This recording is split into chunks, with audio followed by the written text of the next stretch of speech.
está aqui para falar da nossa primeira campanha internacional, porque foi uma ideia que brotou também numa ilha, na ilha de Fernando de Noronha, no nosso primeiro encontro, e depois a gente foi realizar esse sonho numa ilha só um pouquinho mais distante, que foi nas Filipinas, no arquipélago de Palawan.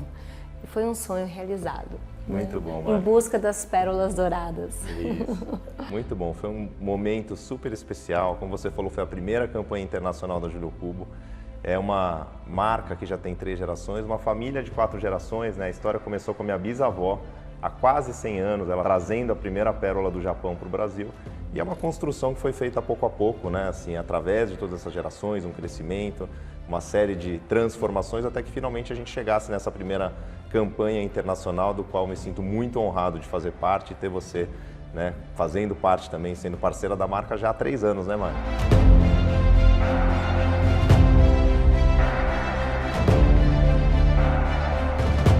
A história da sua família é linda, Maurício. Eu fico realmente muito feliz de poder compartilhar dela e também, assim, é muito curioso porque essa história da sua família bate com a história da minha família, no sentido que Julio Cubo também veio através de celebrações da minha família. Então a gente tem esse vínculo familiar muito forte, né? Nós somos pessoas de estrutura que valoriza muito o vínculo familiar.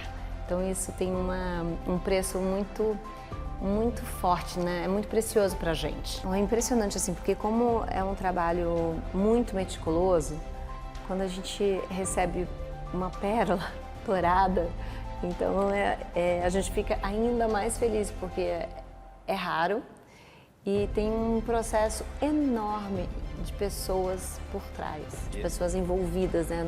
Então é muito impressionante, é uma experiência mesmo. A pérola representa, ela simboliza muita coisa, né, Mari? Assim, quando a gente olha dentro de todo esse processo, da forma como a produção de pérolas impacta positivamente no planeta, eu acho que além dela trazer muito dessa energia, né, essa energia positiva, para mim ela representa muito dessa proteção, dessa conexão com a natureza.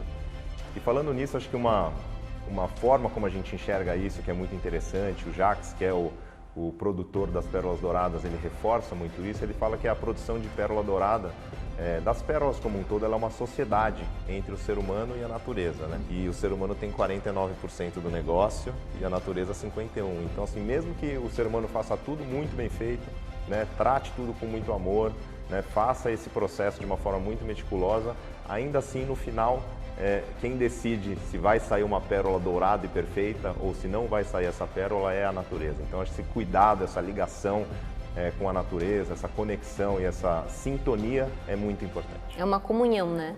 Entre o trabalho do homem e a natureza. E a gente, por isso, precisa respeitar muito a natureza e o meio ambiente. A gente assim vê pérola branca, pérola rosa, pérola negra, mas pérola dourada é algo muito inusitado e só tem lá. São as pérolas mais recentes do mundo, né, Mari? Esse sonho começou com o Jacques Branelec, que é um parceiro da Julio Cubo já há muitos anos, lá no final dos anos 70, né, quando ele foi mergulhar nas Filipinas, ele percebeu que existia uma mutação genética nas ostras. Isso fazia com que de 1 a 2 ostras a cada 1000 ostras que ele encontrava no fundo do mar, tinha traços dourados. Mas até então, isso é muito curioso, porque até então ninguém sabia como fazer para reproduzir uma ostra. E ele falou, bom, para eu conseguir levar esses traços dourados e cultivar pérolas douradas em quantidade, né, trazer isso numa escala comercial, ele precisava aprender a reproduzir as ostras. E a partir daí foram décadas até que ele descobrisse os segredos, né, que estavam por trás da reprodução das ostras. E a gente pôde presenciar esses segredinhos, né, que começa com o cultivo, a alimentação perfeita através de plânctons, as espécies de plânctons, a dosagem. Na verdade, assim, o começo do começo, eu me lembro que a gente estava ali num microscópio, tinha uma célula. Você vai saber explicar melhor. As ostras, elas têm uma reprodução que acontece fora do organismo, né? Então, primeiro ele precisou aprender um segredinho, que era como é que fazia para a ostra macho e a ostra fêmea liberarem os óvulos e espermatozoides para que a reprodução acontecesse. Até aí, etapa 1 concluída. Agora, depois que as ostras nasciam, aí estava o maior segredo. Como que ele fazia para que essas ostras bebês, né, as ostras bebês pudessem crescer ao longo do tempo? E aí tem um segredo que foi muito difícil, porque ele descobriu através de tentativa e erro. Existem milhares de tipos de plânctons nos oceanos, né? E nas primeiras semanas das ostras elas só comem 4 tipos de plânctons diferentes, né? E mais complicado ainda do que isso, cada semana nas primeiras vidas elas comem um tipo de plâncton diferente. Então até que ele conseguisse descobrir isso e fazer com que as ostras crescessem até um tamanho onde ele pudesse levar de fato elas para o mar, foram longos e longos anos de trabalho. Outro fato curioso que me chamou a atenção, Mal, é que a maioria dos cargos de maior gestão, maior importância lá na ilha é de mulher. Por aqui também, né, Mari? A gente também tem esse cuidado aqui do nosso lado, aqui dentro da Julio Cuba. A gente tem a maior parte dos colaboradores, quase 70% também são mulheres. E eu acho que tem muito a ver também com esse cuidado, com esse carinho, com a forma como a mulher tem essa sensibilidade dentro desse processo. Eu acho que isso faz muita diferença. Mulheres no comando. Tinha uma curiosidade também, que eu me lembro, que a ostra fêmea, ela, para potencializar a sua força, ela se transforma em macho. A ostra ela é hermafrodita, né? Então ela pode mudar de sexo. E isso depende das condições do meio ambiente, também é uma questão muito importante de cuidado ali dentro do laboratório para que as ostras não virem todas dentro de um mesmo sexo, afinal não teria como reproduzi-las.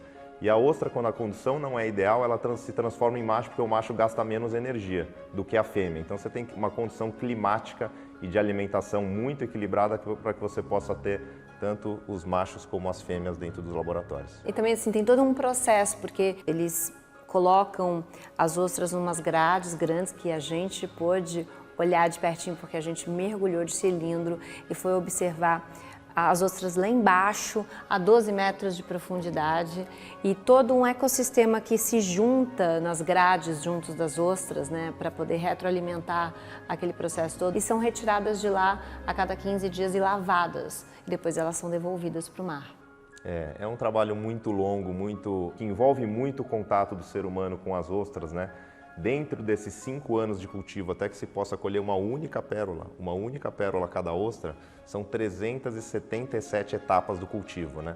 É um trabalho muito intenso entre o ser humano e a natureza. É meticuloso, olha, vamos repetir, são 5 anos para poder ter uma pérola. Isso se der certo o processo todo, porque pode não dar. Então, assim, é um processo de alto risco. E quando acontece de sair uma pérola perfeita, gente, é emocionante. A gente presenciou, né? Eles ali com bisturi, cirurgicamente, tirando aquela pérola da ostra diretamente para a minha mão. Fiquei emocionada. Essa colheita é um momento mágico, né? Depois de 5 anos, não dá para saber o que vai sair lá de dentro, né? Pode sair uma pérola perfeita, pode ser uma pérola não perfeita, depende do tamanho, da cor, de uma série de coisas, né? E quando você realmente tem o contato com aquela primeira pérola, ela vem dentro de uma cor, de um dourado intenso, é um processo mágico. Tem as pérolas, mas também elas beneficiam todo um ecossistema ao redor, porque tem as pessoas. Então eu vou começar falando da concha da ostra, que a gente pode utilizar para enfeite e também pode triturar e com o pó fazer cosmético, e a gente comeu a carne da ostra, que era uma delícia, inclusive. E tem toda uma fundação por trás que envolve as comunidades que trabalham pelas ilhas, né, Maurício? É tudo muito bem cuidado e pensado, né, Mário, para que, né, esse ciclo todo, esse ecossistema, como você falou, essa cadeia, ela seja fechada, né? Então não tem sobra quando a gente produz as ostras, né? Você usa, né, a concha, você come a carne, você colhe as pérolas, não tem nenhuma sobra, não tem nada que volte para o oceano de uma maneira negativa.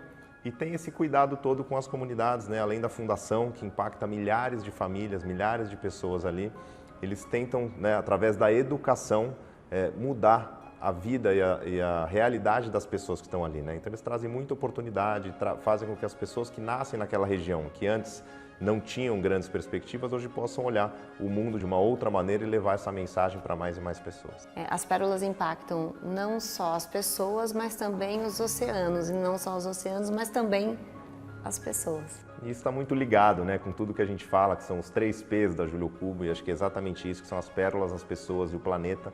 Está tudo interligado, né? No final das contas, quando a gente fala de pérola, a pérola simboliza algo muito maior que está por trás, que é esse cuidado com as pessoas, esse impacto positivo no meio ambiente.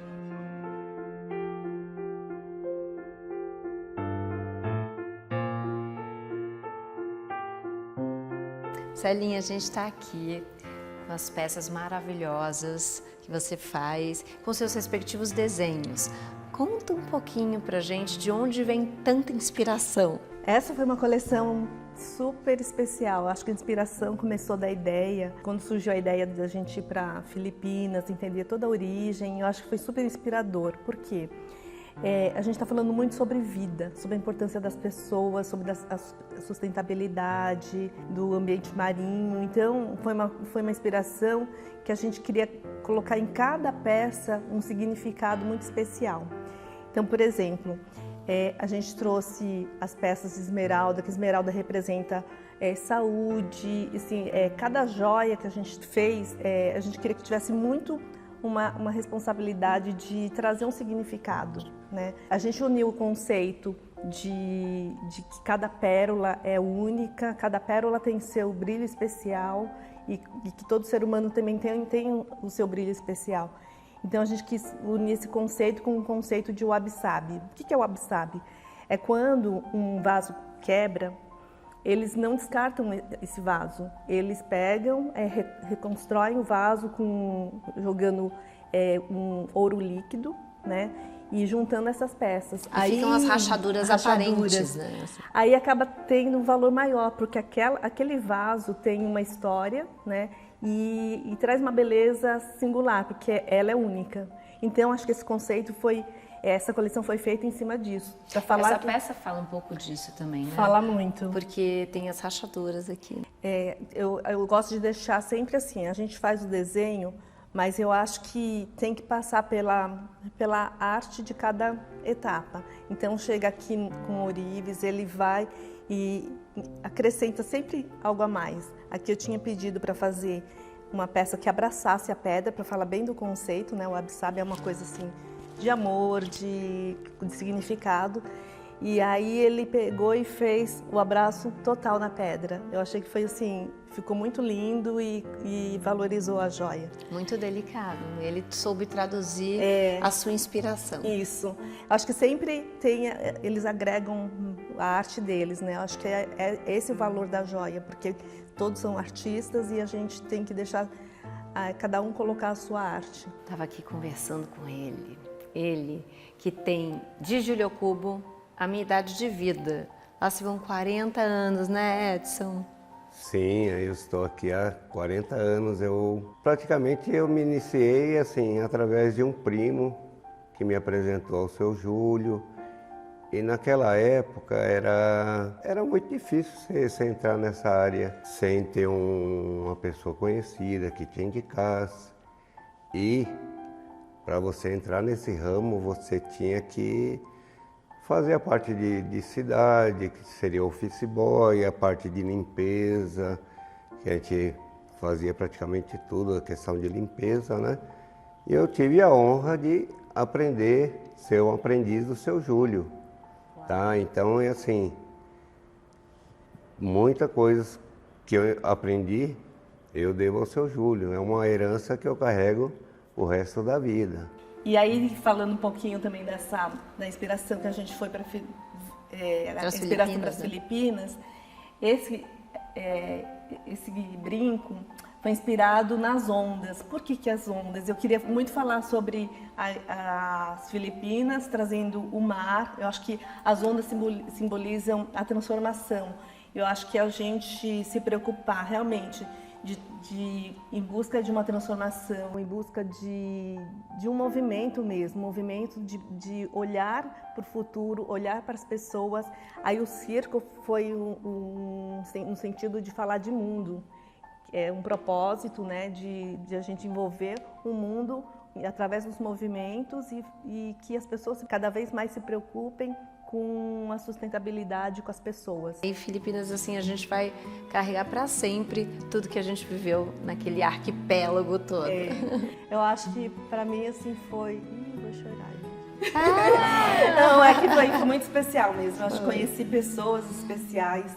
Eu acho que o Maurício fala que eu chorei o tempo todo e continuo chorando porque tem pessoas que estão aqui, que acompanharam a viagem e são muito especiais, assim. Eu acho que viver com pessoas especiais, eu acho que foi muito bacana. Entender a preocupação de cuidar do planeta, entender, olhar realmente que é de fato realizável, né? Quando a gente quer ter um propósito, quer fazer uma coisa assim bacana, é possível fazer.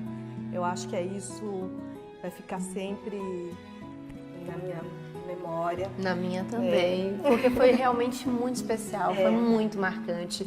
A gente foi um conjunto de poucas pessoas, mas maravilhosas. Uma energia incrível, né? Eu acho que foi uma conexão assim muito bacana. Eu acho que todo mundo. O que é raro.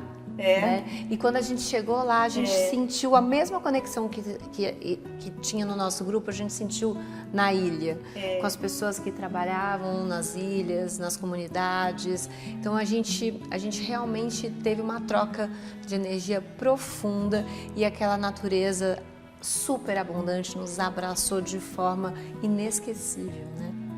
Foi incrível. E eu acho que isso que a gente traz, essa emoção e esse entusiasmo quando a gente fala da viagem, estão traduzidos aqui nas peças. E agora vai para o público. Espero que vocês gostem, né não, Salinho? Bom dia, Brasil. Thank you very much, Julio Cubo, for this opportunity to share the story of Jewelmer and the national gem of the Philippines.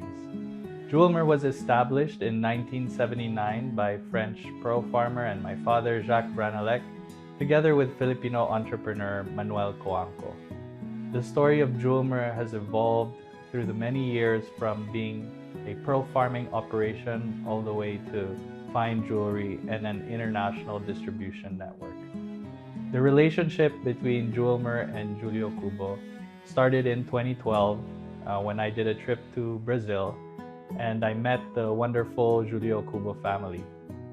It was immediately apparent that the relationship would really flourish through the years because of the values and the passion we had not only for these rare gems, which were the South Sea pearls, but also in terms of our love for the environment and the story and the people behind this gem. The pearl is really a unique gem, in particular the Philippine South Sea pearl. It is born in one of the most pristine environments in the world, the Philippines being one of the world's center of marine biodiversity and biodensity. Even though we are half a world away from Brazil, the ocean links us.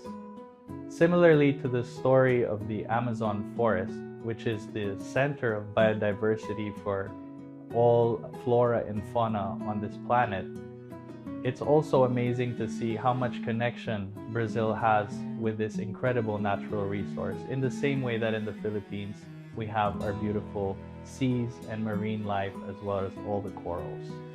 As pearl farmers, most of what we do is really up to nature. We are in partnership with her. It is a joint venture and is the epitome of man working in symbiosis with nature.